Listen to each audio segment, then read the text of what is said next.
का टॉपिक है mindset shift, मतलब अपने माइंडसेट को पुअर माइंडसेट से रिच माइंडसेट में कैसे शिफ्ट करना है। तो उसके लिए सबसे पहले आइडिया चाहिए। क्या चाहिए? आइडिया। आइडिया मतलब सोच। एक सोच इंसान की जिंदगी बदल सकता है, एक सोच इंसान की जिंदगी बिगाड़ भी सकता है।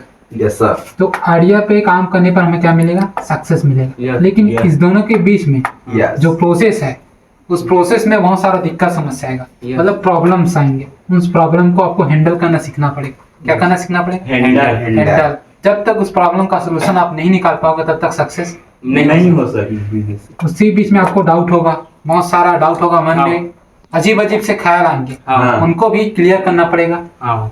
फेलियरों का सामना करना पड़ेगा। जैसे कि आप एक बार बाइक चलाना सीखते हैं तो एक बार में बाइक चलाना नहीं सीख सकते। चलना एक बार में नहीं सीखा है। कोई भी काम एक बार में नहीं सीखा जा सकता, उसको धीरे धीरे सीखा जाता है। तो सक्सेस की राह में आपको भी धीरे धीरे आगे बढ़ना पड़ेगा, और धीरे धीरे आगे बढ़ोगे तो फेलियर का सामना करना पड़ेगा। फेलियर का, रिजेक्शन का सामना करना पड़ेगा, तब जाके क्या मिलेगा?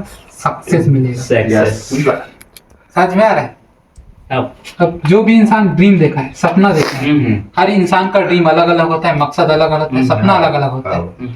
तो इन सपनों को पूरा करने के लिए क्या करना पड़ेगा? वर्क करना पड़ेगा। वर्क के साथ स्मार्ट वर्क, स्मार्ट वर्क के साथ हार्ड वर्क मिक्सिंग करना पड़ेगा। समझ में आ रहा है? तो सबसे पहले सोचना पड़ेगा। क्या सोचना पड़ेगा? जो आपका सपना है। समझ में आ रहा है? जब तक उसको सोचोगे नहीं तब तक पूरा कैसे होगा?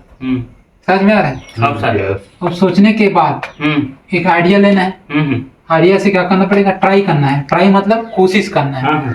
समझ में आ रहा है? कोशिश करोगे, उसके बाद बार बार कोशिश करोगे, उसके बाद फिर कोशिश करोगे, लगातार कोशिश करोगे, उसके बाद क्या मिलेगा? सक्सेस। सेशन में आप कोई काम स्टार्ट कर सकते हो लेकिन आगे नहीं बढ़ सकते। उसके लिए क्या चाहिए? डिसिप्लिन। डिसिप्लिन मतलब डेली थोड़ा थोड़ा थोड़ा करके इंसान कर जाता है, सक्सेस होता है। लेकिन मोटिवेशन में क्या होता है? स्टार्टिंग में बहुत ज्यादा करोगे, जैसे आज 5 घंटा पढ़ लोगे, 7 घंटा पढ़ लोगे, अगले दिन कुछ भी नहीं, फालतू बैठे रहोगे। लेकिन मोटिवेशन यही होता है। और डिसिप्लिन में क्या होता है? आप डेली 1-1 घंटा सीखोगे डेली, तो क्या होगा? एक दिन ग्रोथ हो जाएगा। ये चीज तो आपको डिसिप्लिन में काम करना है, ना कि मोटिवेशन में। समझ में आ रहा है ये चीज?